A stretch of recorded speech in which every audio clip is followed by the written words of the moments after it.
నమస్కారం. విజయ్ కుమార్ గంట.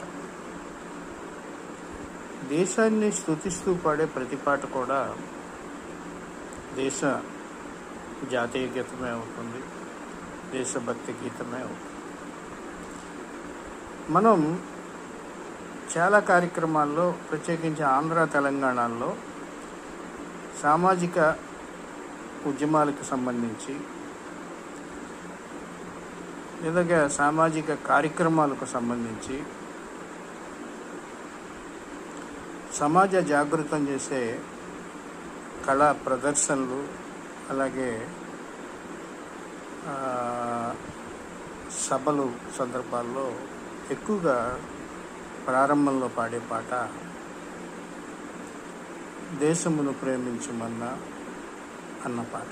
ఇది గురజాడ అప్పారావు రాసినటువంటి ఈ పాట వాస్తవానికి జాతీయ గీతానికి ఉండవలసినటువంటి అర్హతలన్నీ ఉన్నటువంటి పాట.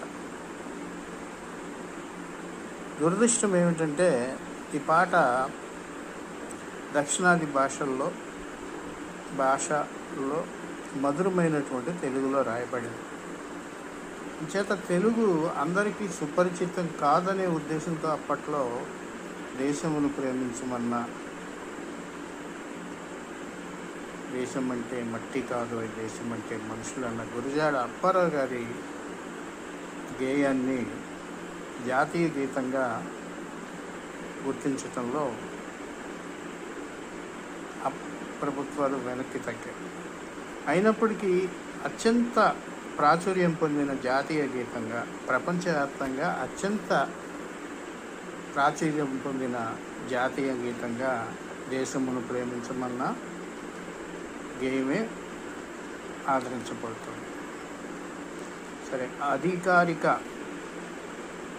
జాతీయ గీతాలని ఆలపించటం రాజ్యాంగాన్ని గౌరవించడమే అయినప్పటికీ దేశమును ప్రేమించమన్నా అనే గేయాన్ని సభలు సమావేశాల్లో, ముఖ్యంగా మన తెలుగు రాష్ట్రాల్లో మనం పాడుకోవాల్సినటువంటి అవసరం ఉంది.